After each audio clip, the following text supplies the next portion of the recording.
Bueno, vamos a hablar acerca de la cardiopatía isquémica. Cámbialo, por favor.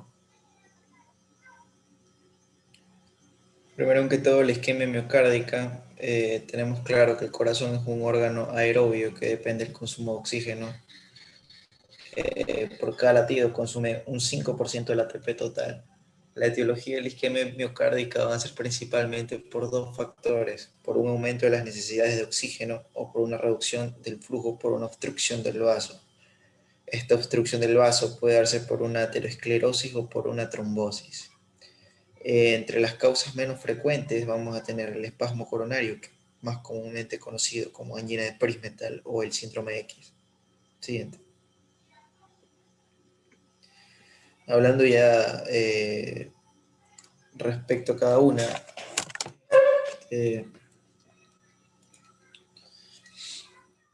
la aterosclerosis, las placas de ateroma se producen por el consumo excesivo de alimentos grasosos, un desbalance en la dieta que provoca que poco a poco se vayan acumulando los triglicéridos y la grasa en las paredes, en las túnicas de las paredes de las arterias, formándose una placa, la cual puede pasar a una placa inestable que puede desprenderse y de esta forma generar un trombo que ocluya la luz de un vaso coronario y limite el flujo. ¿Cómo influye en el esquema miocárdica? Pues al estar obstruido el flujo sanguíneo por esta placa de ateroma, en este caso,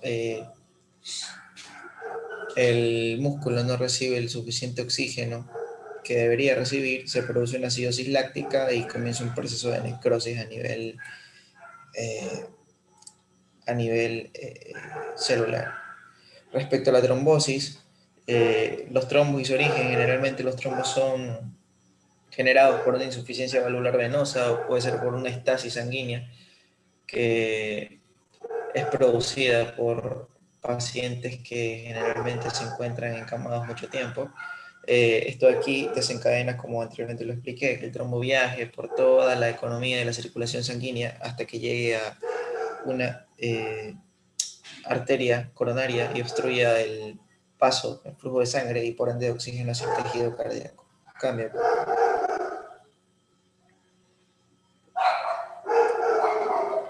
Respecto al espasmo coronario, pues como ya les describí, es la angina de Prinzmetal y está muy relacionada a la disfunción endotelial. Y la disfunción microvascular, que es el llamado síndrome X cardíaco. Este síndrome X cardíaco va a estar caracterizado, bueno, es un síndrome genético, va a estar caracterizado por disfunción endotelial, disfunción microvascular, isquemia, alteraciones en la percepción del dolor y las otras características que se ven ahí. Cambia.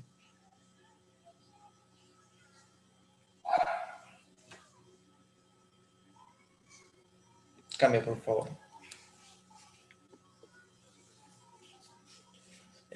¿Cuáles son las consecuencias de la isquemia cardíaca? Como se agota el oxígeno, era lo que estaba mencionando delante, se genera un metabolismo anaerobio con producción de ácido láctico, existe una disfunción diastólica, el corazón empieza a perder energía y se libera adenosina generando el dolor torácico. Luego se produce una necrosis y estas zonas de necrosis de tejido muerto cardíaco van a generar cortocircuitos a nivel del sistema de conducción, generando arritmias. Siguiente. Respecto al cuadro clínico, la angina de pecho va a estar caracterizada por un dolor, opresión, malestar torácico, por la reducción aguda del aporte de oxígeno y es muy importante ver el tipo, la localización y irradiación, que generalmente se irradia a brazo, mandíbula, en ocasiones a espalda. El diagnóstico diferencial pues debe ser con un dolor retroesternal de corbata, en corbata, que este dolor es característico de la disección aórtica. Hay que hacer un diagnóstico diferencial con cuadros de ansiedad también. Los tipos de angina, pues vamos a tener la angina de esfuerzo y la angina de reposo. La angina de esfuerzo, que es cuando el paciente hace una actividad y aparece el episodio de angina, y la angina de reposo es cuando simplemente estando sin hacer ninguna actividad física, sucede esto. Siguiente. Enfermedad coronaria estable, el cuadro clínico va a ser caracterizado por una angina de esfuerzo que no se ha modificado durante el último mes, está relacionado al ejercicio, cesa con fármacos como la nitroglicerina, y el dolor aumenta, la frecuencia cardíaca y la presión arterial. En el EKG vamos a encontrar una normalidad en el 70% de los pacientes, pero aunque este salga de una manera normal, sin anormalidades, no se puede descartar la enfermedad coronaria crónica estable. Siguiente.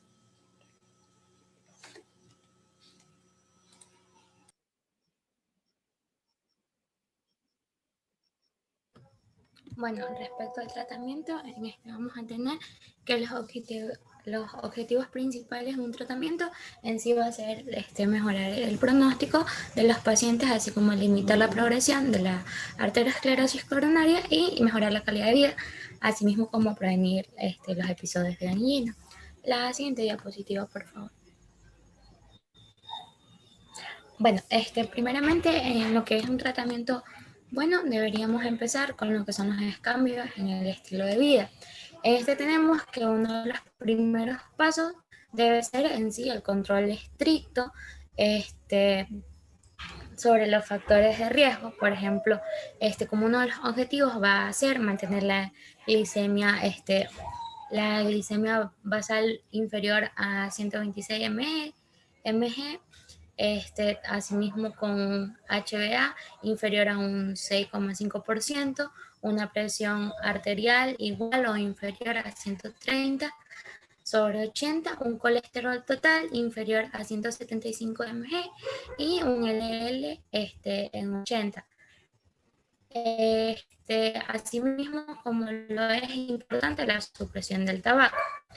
En sí, la dieta debe modificarse para tener una reducción de lo que es el aporte de grasas saturadas y el aumento a la ingesta como tercer paso. En también se debe recomendar lo que son las prácticas regulares de lo que son ejercicios de acuerdo a la sintomatología. Y asimismo debemos de evitar un paciente la obesidad. La siguiente diapositiva, por favor.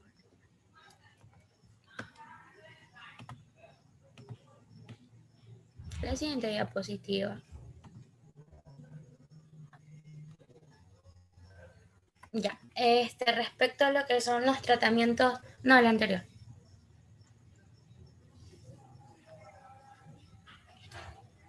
Respecto a los tratamientos farmacológicos de las crisis anginosas, tenemos que los nitratos van a reducir lo que es el consumo de oxígeno miocárdico, al disminuir lo que es el retorno venoso y la poscarga, van a inducir a lo que va a ser la vasodilatación coronaria, con lo que va a aumentar el aporte de oxígeno al miocardio. Como lo sabemos, la nitroglicerina, de manera sublingual va en forma de comprimido o aerosol, es un tratamiento de una elección para las crisis anginosas, por lo que en sí se debe instruir a los pacientes para que se autoadministren este tipo de nitroglicerina. En sí, la nitroglicerina se debe administrar tanto aparezca el dolor o incluso utilizarse como con carácter profiláctico si el paciente se ha realizado algún esfuerzo presumiblemente en lo que va a ocasionar dolor. En sí, el comprimido se va a poner debajo de la lengua sin deglutir y la saliva al instante va a empezar a deshacerlo y esta va a ser una de las vías más rápidas. Bueno, el dolor suele aliviarse lo que es rápidamente, entre unos 2 y 3 minutos, sin eh, aunque en ocasiones vaya a administrarse por comprimidos en forma separada. La siguiente diapositiva.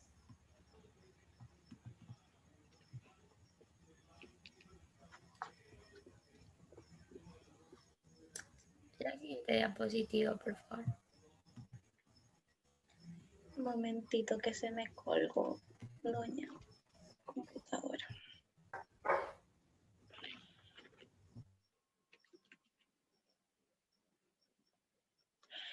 Ay, Dios. Puedes pausar la grabación. Esa es.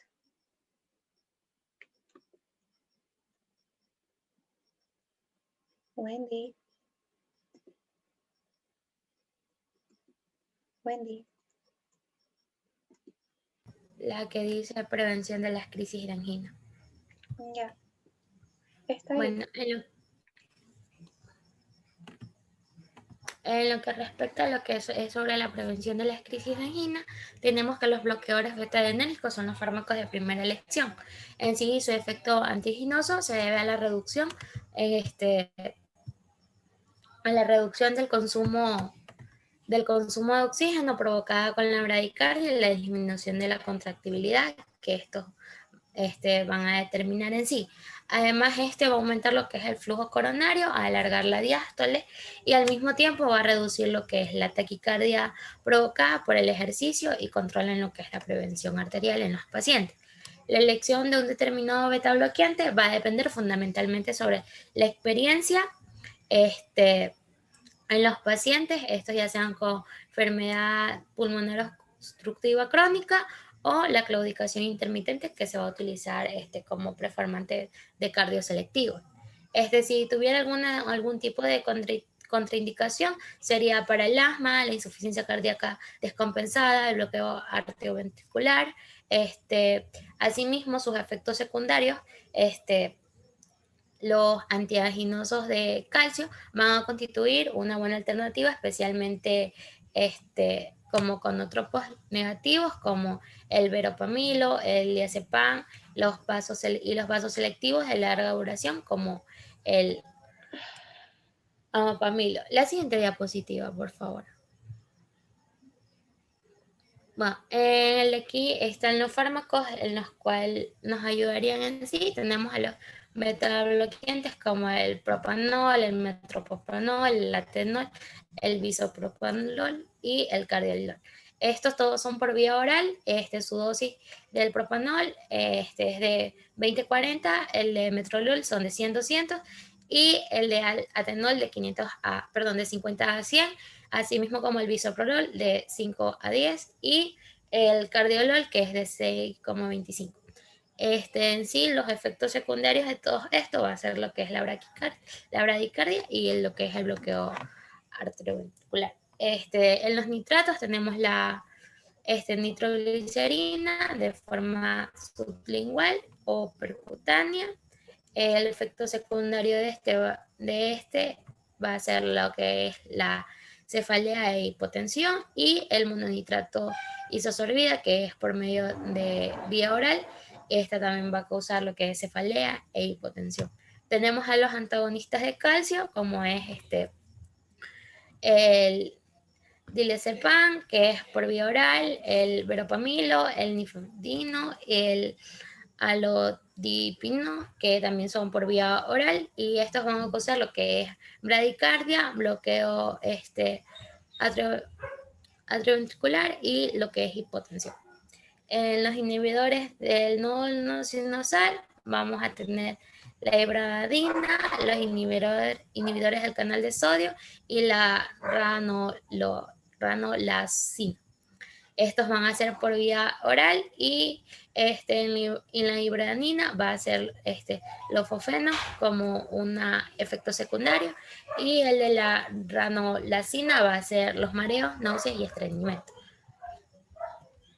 La siguiente diapositiva.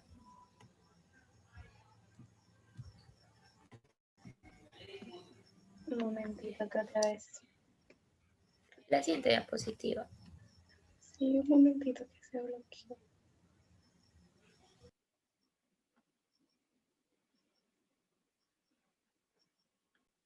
No, espera.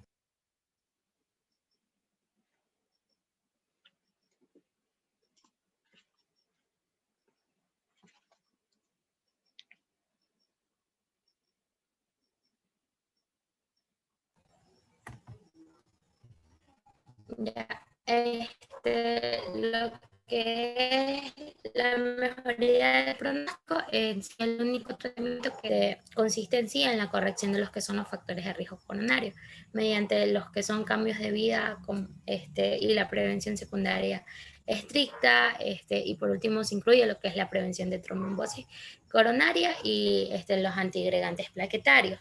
En sí, la administración de los beta-bloqueantes e inhibidores de la enzima convertidora en antiaginosa, de los YECAS, el paciente con antecedentes de infarto o disminución ventricular, la revascularización coronaria y en pacientes, va a ser en pacientes con alto riesgo, y aspirina, va a ser, esta va a ayudar en lo que sí va a ser la reducción de un 30% de la incidencia de las muertes o de un infarto de miocardio. La siguiente diapositiva, por favor.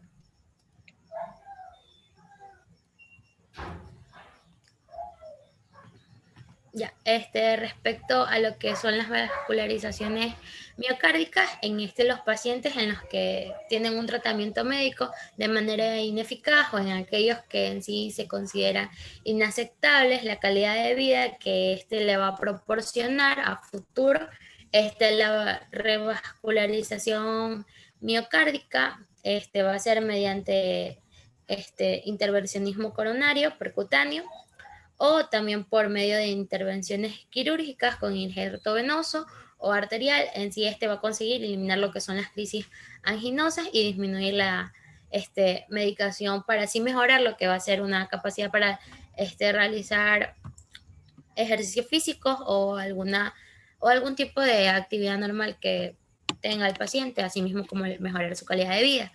Además, también lo que va a hacer la intervención va a mejorar las expectativas de vida en ciertos grupos de pacientes con alto riesgo, con una afección coronaria grave y difusión ventricular izquierda. La siguiente diapositiva.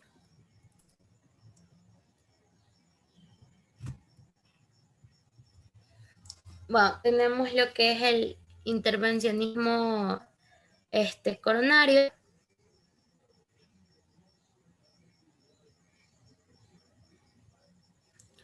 En sí va a consistir en lo que es en dilatar la lesión de la arteriosclerótica mediante un catéter con un balón en su extremo. Se va a hinchar a alta presión, ocasionando así habitualmente lo que es asociado así habitualmente a lo que se corresponde a un implante de SEM intracoronario. La tasa actual del éxito de este tipo de intervención es de un 95% y las complicaciones son inferior a un 3%, excepto en sí en ciertos tipos de lesiones en vasos de pequeño calibre o en lesiones localizadas en las hostias coronarias o en los injertos venosos, donde los resultados son algo inferiores. Tenemos que este procedimiento también suele estar contraindicado en pacientes con lesiones difusas y distales. Asimismo, como un tercio puede producir lo que es una reestenosis durante los primeros 3 meses e incidentes que van a reducir un 70% la utilización del SEN recubiertos por fármaco. La siguiente diapositiva.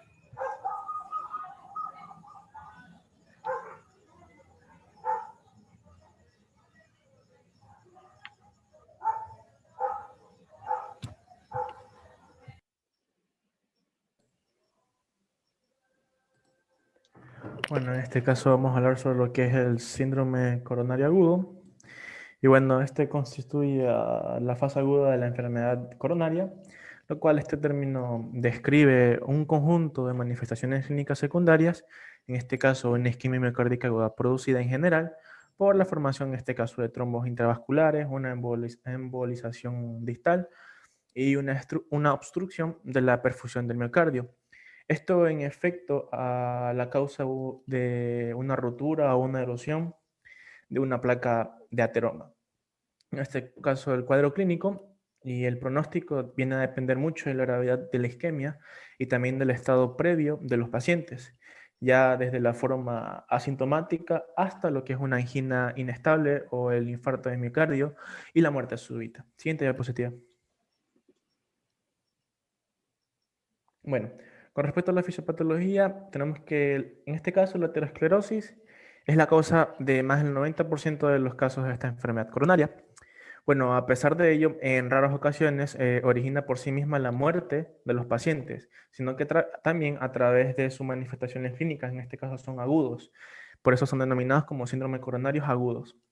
Bueno, estos están precipitados por la trombosis intraarticular, arterial, perdón, aguda, ya sea con o sin una vasoconstricción arterial añadida, la cual esto viene a causar ya una reducción aguda del flujo coronario, la cual por ello a menudo estos dos procesos se agrupan bajo el nombre de un, por decir, aterotrombosis. Tenemos que el 75% de las trombosis coronarias, en este caso agudas, se producen sobre una placa de ateroma. En este caso tienen una cápsula fibrosa que se ha roto o también se le puede decir fisurado, mientras que el 25%, en este caso el restante, hablamos en porcentaje de varones y mujeres entre un 20% de varones y un 40% de mujeres, en este caso la trombosis se induce por erosión superficial, en este caso de la capa endotelial.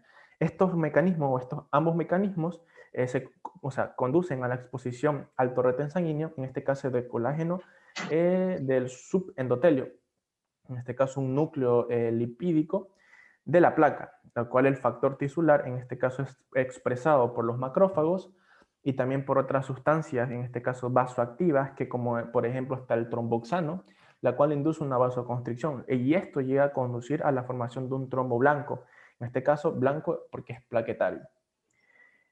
Cuando este estímulo, hablamos cuando el estímulo está sobre la coagulación, en este caso es suficientemente intenso, este viene a inducir la generación de trombina y se pone en marcha la cascada de la coagulación.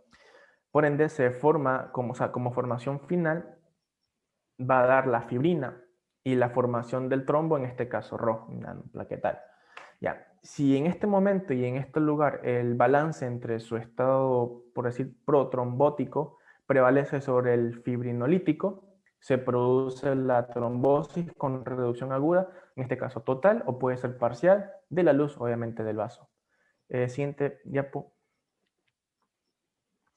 Bueno, continuando con respecto a lo que es la placa vulnerable, bueno, a diferencia de lo que ocurre en los pacientes con enfermedades coronarias crónicas, también anginas estables, la mitad de las lesiones coronarias que conduce a un síndrome coronario agudo limitan en menos de un 50-60% la luz del vaso y por tanto son tradicionalmente categorizadas como no significativas. Esto es lo que nos da a entender o nos explica el por qué la mayoría de estos pacientes que tienen este síndrome no tienen síntomas previos. Bueno, tenemos en este caso las arterias que tienen una lesión, en este caso aparentemente pequeña, en una prueba denominada como coronariografía, suelen presentar en realidad extensas placas de ateromas, que en este caso crecen hacia el interior de la pared de la arteria como un resultado de un remodelado positivo que intenta preservar la luz de la arteria. Y el riesgo de ruptura de una placa de ateroma viene a depender más de su composición del grado, del grado de obstrucción al flujo que éste produce.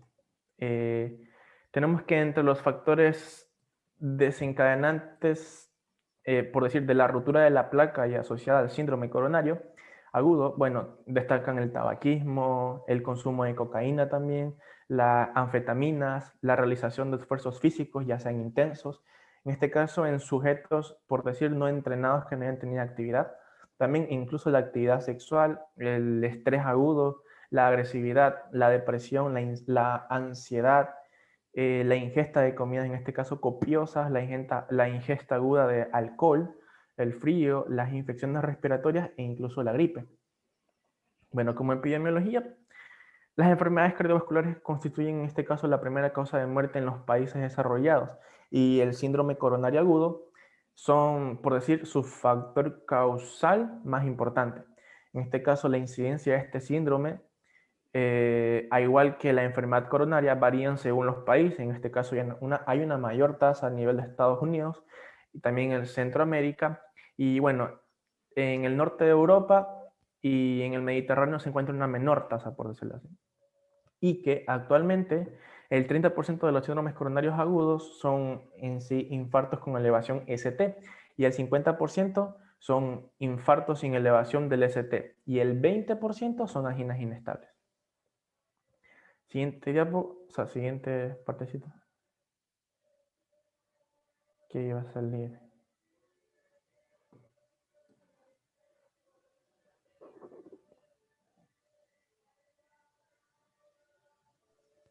Nueve minutos. ¿Qué pasa? Sí, sí, sí, termino, rapidito. Sí, yo sí acabo. Digo por Anto y por Nexi. Déjame, espérese un ratito. Es que, ay, esta cosa. Matthew, ¿cuál te falta esta de aquí? No sé si estás viendo lo que estoy compartiendo. No, pero falta el cuadro y no es otra diapositiva, sino que ahí mismo Esta la de puse. aquí. Sí, esa. Solo me Ya, faltaría esa. ya, entonces, bueno, yo así hablé tonteras, pero rapidito. Ya, pilas Anto y Nexi, porque se quedaban 8:50 si hay tiempo. Bueno, oh, no, empecemos. Ya. Bueno, Ah, pongan la diapo, please. adivinen qué, no pausé la grabación. Se fue así. Sale que está grabando igual. Ujú, sí, pero salía mientras yo hablaba. No, no importa. La repito. Bueno, con respecto a lo que es el cuadro clínico, el dolor torácico en este caso es uno de los motivos de consulta más frecuentes, en este caso los servicios de urgencia de los hospitales y su evaluación diagnóstica no siempre resulta fácil. Aunque las causas de dolor torácico son múltiples. Si se siguen una serie de pasos, en este caso el primer paso viene a ser en diferenciar el dolor coronario del que no lo es. El segundo paso viene a ser que se debe determinar la existencia o no de un síndrome coronario agudo, en este caso ya sea con o sin elevación del segmento ST. Y el tercer paso viene a ser un diagnóstico más preciso, por decirlo así, acerca de si se trata de una angina inestable o también puede ser por un infarto de miocardio. Y también hay que establecer, obviamente, el riesgo de los pacientes. En este caso, así de los pacientes que acuden, en este caso a urgencia por dolor torácico, solo el 15% presentan un infarto y el 5% una angina inestable. También el 5% puede ser por otra cardiopatía. Mientras que, como vemos ahí, el 75% restante es más bien por el dolor, o sea, por un dolor no de origen cardíaco. En este caso es esencial realizar una anamnesis, en este caso de forma rápida, pero obviamente cuidadosa, ya sea para evaluar correctamente obviamente, un posible síndrome coronario agudo. Y ante un mismo dolor, varios factores aumentan obviamente la probabilidad de que este se trate ya sea de un dolor coronario, como puede ser la edad, el sexo masculino, la diabetes, la existencia de una insuficiencia renal de aterosclerosis. Una forma de presentación, por decir, habitual, común, es la de dolor torácico prolongado en reposo, la cual puede acompañarse de otros síntomas, como ya sea una diaforesis, sudoración, náuseas, disnea o síncope. Y respecto a la exploración física, bueno, en este caso no existe ningún signo específico de síndrome coronario agudo, la cual igual su correcta evaluación ayuda incluso a realizar su diagnóstico y estratificar el riesgo. Con respecto a las exploraciones complementarias, bueno, la práctica de un electrocardiograma, en este caso en la exploración complementaria, es una de las más importantes, que bueno, en este caso se realiza en el paciente con una sospecha de síndrome coronario agudo. Tanto en este caso por su valor diagnóstico como su pronóstico, en la cual ello debe realizarse tanto en el ingreso del paciente como en cada episodio de dolor. La presencia en este caso de una elevación transitoria del ST, especialmente cuando cede con rapidez en la administración de la nitroglicerina, está orientada en el cuadro hacia la angina vasoespástica o conocida como Prismeta. Mientras que si la elevación del ST y hay una elevación del ST y hay dolor persistente, se tratará de un infarto de miocardio tributario a recibir rápidamente, obviamente, un tratamiento de perfusión. Y con respecto a lo que es la elevación del segmento ST, esto viene a traducirnos a una obstrucción total de una arteria coronaria por un trombo y suele conducir a un infarto extenso, mientras que el descenso del ST o la onda T negativas traducen a una obstrucción parcial por un trombo mural plaquetario y suele dar incluso a una angina inestable o un infarto sin elevación ST. Gracias.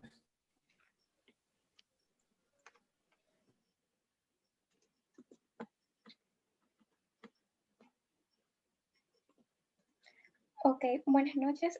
En cuanto a la fisiopatología de estos síndromes coronarios agudos, tendremos que va a ser más bien por a causa de una placa ateromatosa, pero que en este punto esta placa solamente ha tenido una disfunción endotelial y va a existir una embolización distal donde este trombo tiende a romperse, pero no obstruye totalmente el vaso, como podemos observar acá.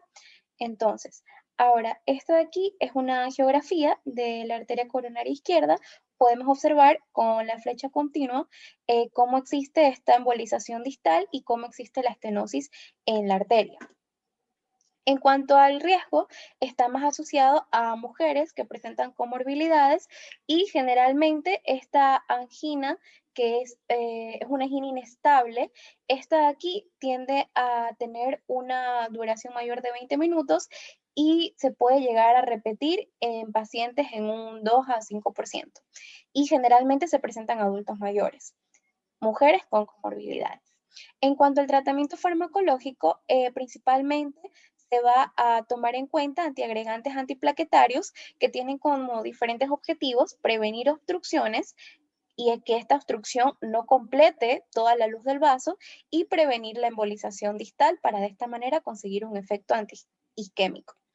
Y bueno, en cuanto a los antiagregantes, podemos usar la aspirina en este punto y si existe el paciente alergia a esta, se usa el clopidogrel de 75 miligramos por día, la aspirina de 75 a 100 miligramos por día, pero es más eficaz que se dé un tratamiento antiagregante doble.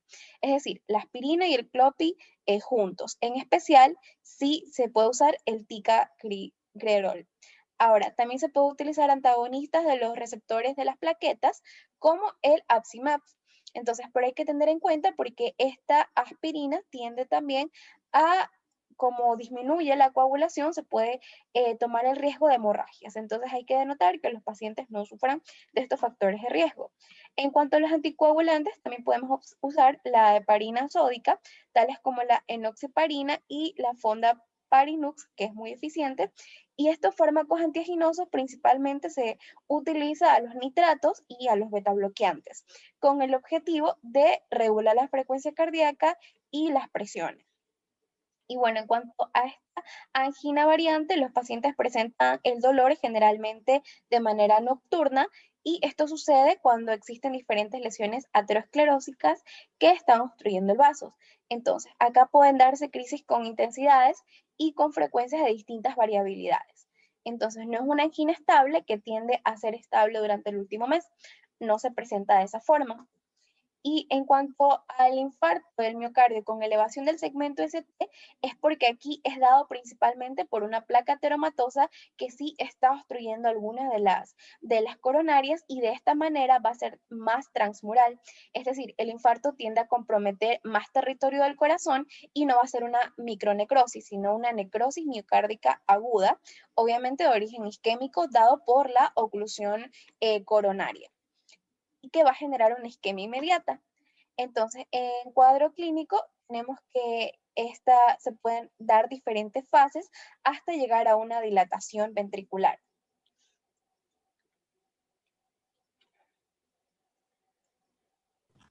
Ni modo. Bueno, pues ahora vamos a comenzar a hablar sobre el apartado de lo que son los fármacos.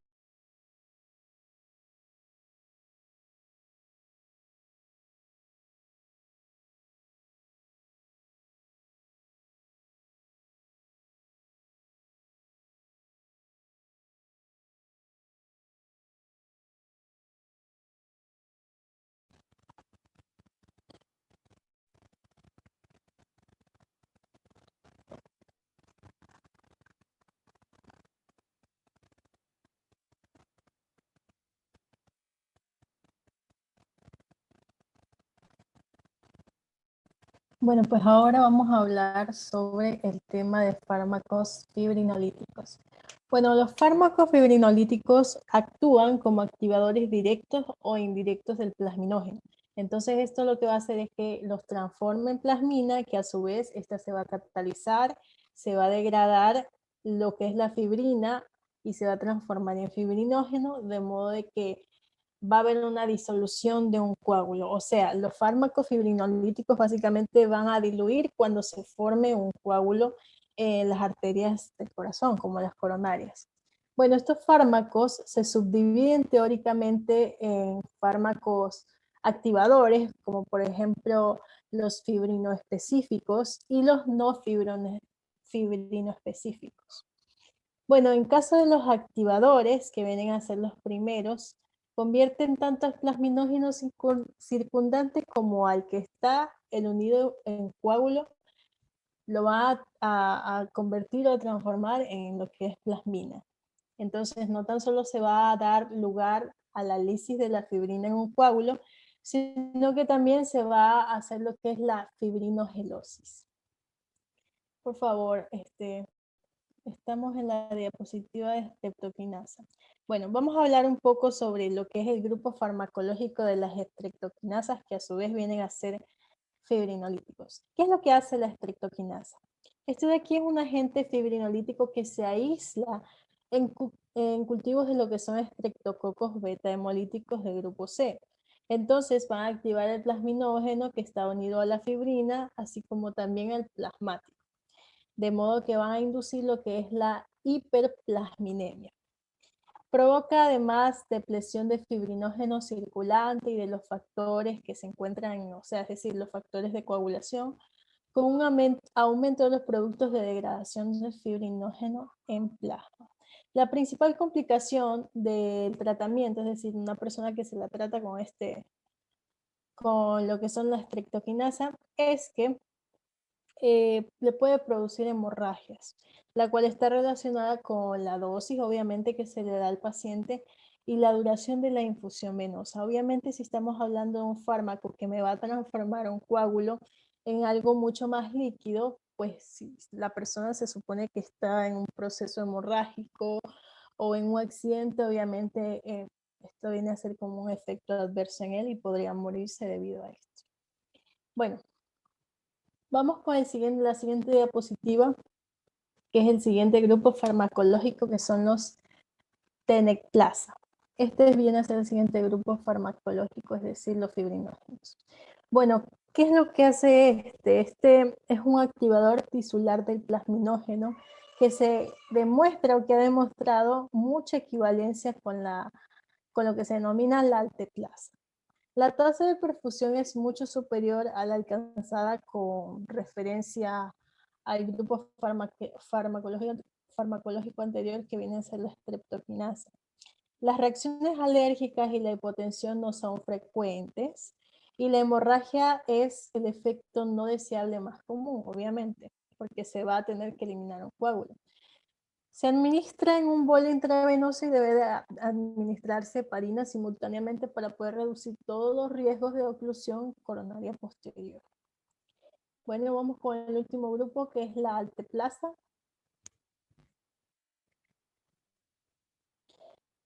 Bueno, ¿qué es lo que va a hacer este? Este agente fibrinolítico recombinante humano va a inducir la transformación de plasminógeno en plasmina. La característica fundamental de este fármaco es que logra provocar una trombosis selectiva. El efecto secundario más común es el riesgo de hemorragia, como todos, y no se han descrito reacciones inmunológicas ni alérgicas graves. Se administra en una infusión intravenosa y debe administrarse heparina simultáneamente para reducir el riesgo de oclusión.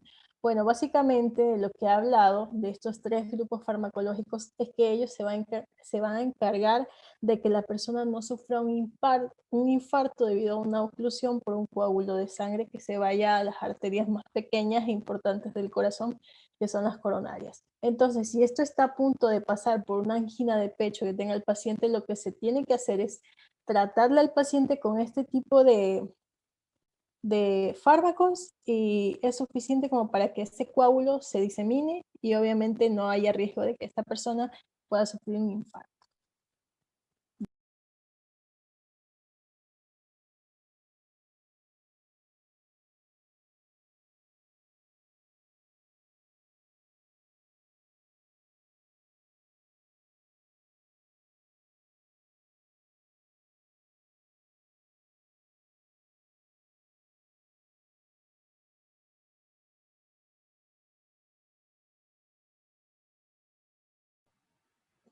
Bien, en cuanto a los fibrinolíticos, el mecanismo de acción de estos fármacos consiste en la lisis parcial del trombo por medio de la rotura de la red de fibrina, en la reapertura de la arteria coronaria ocluida y por ende la reanudación del flujo sanguíneo coronario. Entonces todo esto genera una interrupción de la ola de necrosis, disminuyendo así el tamaño del infarto. Los beneficios de estos fármacos se dan sobre todo por 3 puntos principales, que son la acción rápida y eficaz que tienen para poder abrir esta arteria ocluida, el flujo coronario normal, que de hecho se alcanza por lo menos en la mitad de los pacientes en quienes se administran estos fibrinolíticos, y también la capacidad que tienen para poder preservar la función ventricular. Como todo tratamiento también se asocian ciertas complicaciones, en este caso las hemorrágicas, y dentro de este grupo, las más temidas y las que tienen un mayor índice de mortalidad son los accidentes cerebrovasculares. Sin embargo, este tipo de efectos secundarios se ven sobre todo en pacientes en quienes se administra el tenecteplase, que es uno de los fibrinolíticos más usados. También en aquellos que tienen antecedentes de accidentes cerebrovasculares, pacientes con una hipertensión arterial no tratada, o tratada pero no controlada, pacientes también mayores de 75 años o aquellos que se encuentran en tratamiento con anticoagulantes. Como toda terapia también existen contraindicaciones, en este caso divididas en absolutas y relativas. Dentro de las absolutas están las hemorragias, pacientes con hemorragias activas, traumatismos, trastornos de coagulación, en el caso de las mujeres en estado de gestación o durante la menstruación. Dentro de las contraindicaciones relativas se da en pacientes con hipertensión arterial no controlada, en donde los valores sobrepasan los 180 sobre 100 milímetros de mercurio, aquellos con antecedentes de accidentes cerebrovasculares o en tratamiento con el dicumarol. En el caso de las contraindicaciones relativas, para poder usar los fibrinolíticos, el beneficio debe superar al riesgo. En el caso de las contraindicaciones absolutas, como su nombre lo dice, está contraindicado de forma total, y de hecho más bien se prefiere la angioplastia, que es otro de los procedimientos realizados en los pacientes con infarto. Es importante luego de estos tratamientos tener en cuenta la aparición de los signos clínicos de reperfusión, como son la desaparición de la angina, que aparece un ritmo idioventricular muy acelerado, y sobre todo que empieza a disminuir la elevación del segmento ST. La siguiente, por favor.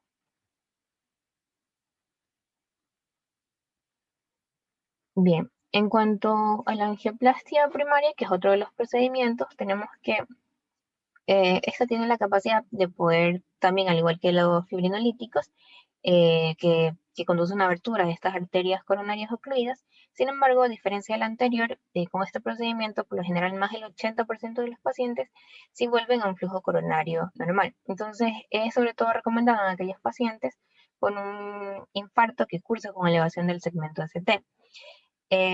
Por lo general se aplica durante las 12 primeras horas del ingreso del paciente al centro de salud o durante las 2 primeras horas del diagnóstico del infarto.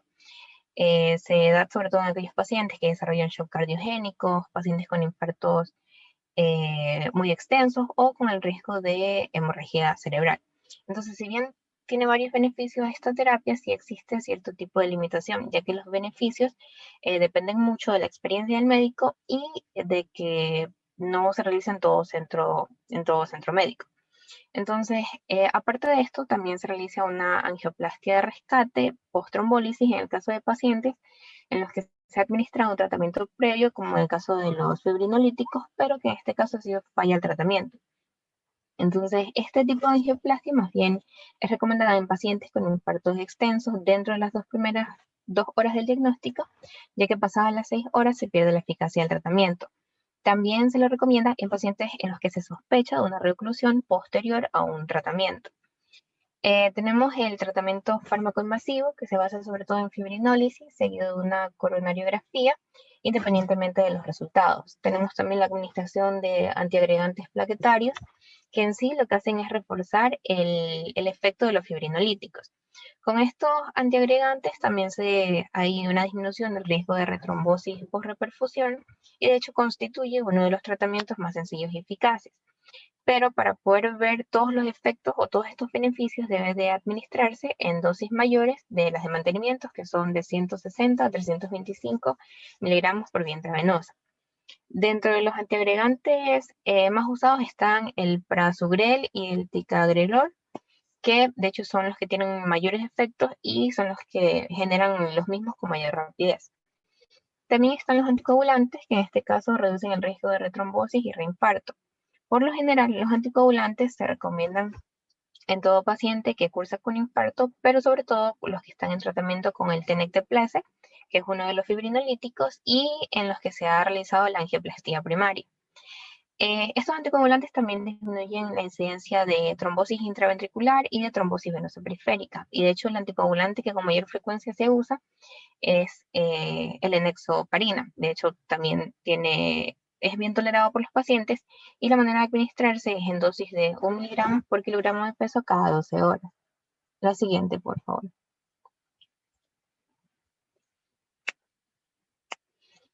Bien. Otra de las terapias farmacológicas los constituyen los betabloqueantes, que en este caso, estos fármacos lo que hacen es que reducen el consumo de oxígeno por parte del miocardio y a su vez disminuye el riesgo de fibrilación ventricular.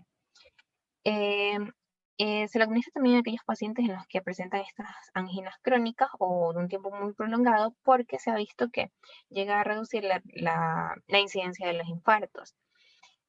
Uno de los beneficios de los betabloqueantes también es que disminuye la remodelación ventricular y en ciertos pacientes también llega a prevenir una insuficiencia cardíaca. Estos beneficios sobre todo se dan en la administración de 3 betabloqueantes principales, que son el carvedilol, el bisoprolol y el nebivolol. Y de hecho están totalmente contraindicados en aquellos pacientes con bloqueos auriculoventriculares y con asma bronquial. También tenemos los inhibidores de la enzima convertidora de angiotensina, que en conjunto con los betabloqueantes constituyen la base en el tratamiento de pacientes con insuficiencia cardíaca, con disfunción ventricular y con remodelación del miocardio posterior al infarto. Uno de los efectos adversos de estos IECA son el desarrollo de hipotensión arterial, por lo que con su administración el paciente debe ser monitorizado. Y de hecho, para evitar este efecto, más bien se lo administran en dosis graduales, es decir, que se inicia desde una dosis más pequeña y se va incrementando, y de esta manera se va evaluando al paciente y la tolerancia del mismo frente al fármaco. Tenemos la administración de los nitratos también, que en este caso el más usado es la nitroglicerina por vía intravenosa, sobre todo en pacientes con insuficiencia cardíaca y con hipertensión arterial. Esta nitroglicerina sí se ha asociado con ciertos efectos secundarios como taquicardia e hipotensión, por lo que al igual que en pacientes que se tratan con los IECA, deben de ser debidamente monitorizados. Y no se los recomienda más bien en pacientes con infartos que cursan con elevación del segmento CT, solo en el caso de que también se asocien con una angina. La siguiente, por favor. Dentro de los cuidados generales de los pacientes, todos deben de permanecer en reposo. Aquellos que no desarrollan ningún tipo de complicación, este reposo dura de unas 24 horas, mientras que aquellos en los que se desarrolla cualquier tipo de complicación va a durar hasta la resolución de las mismas. Entonces, una vez que se resuelven las complicaciones o pasan las 24 horas, es indispensable la movilización del paciente. De hecho, la hospitalización por lo general constituye del 4º al 7º día en los pacientes en los que se ha realizado la angioplastia. Y la oxigenoterapia únicamente se la realiza si la saturación desciende por debajo de 95.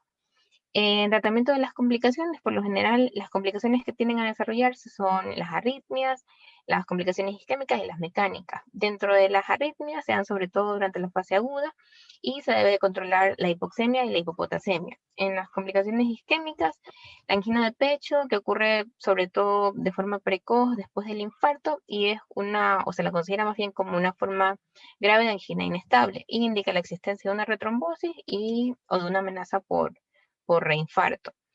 Y la aparición de una de estas dos manifestaciones es indicativo de realizar procedimientos como coronariografía y revascularización urgente. Dentro de las complicaciones mecánicas está la insuficiencia cardíaca, que de hecho se trata con los diuréticos y los IECA, y el shock cardiogénico, donde el objetivo es disminuir la isquemia miocárdica y elevar la presión arterial. Y por lo general los fármacos usados por el shock cardiogénico son dobutamina y dopamina. Hay complicaciones también que requieren de tratamientos quirúrgicos, como el caso de rupturas agudas o subagudas de la pared libre del ventrículo izquierdo, la ruptura de un músculo papilar. En cuanto al pronóstico de los pacientes, por lo general siempre va a perdurar ese riesgo de un accidente coronario. Entonces hay factores que determinan también el pronóstico, como son el estado de la función ventricular, la gravedad de la afección y las arritmias desarrolladas posterior al infarto.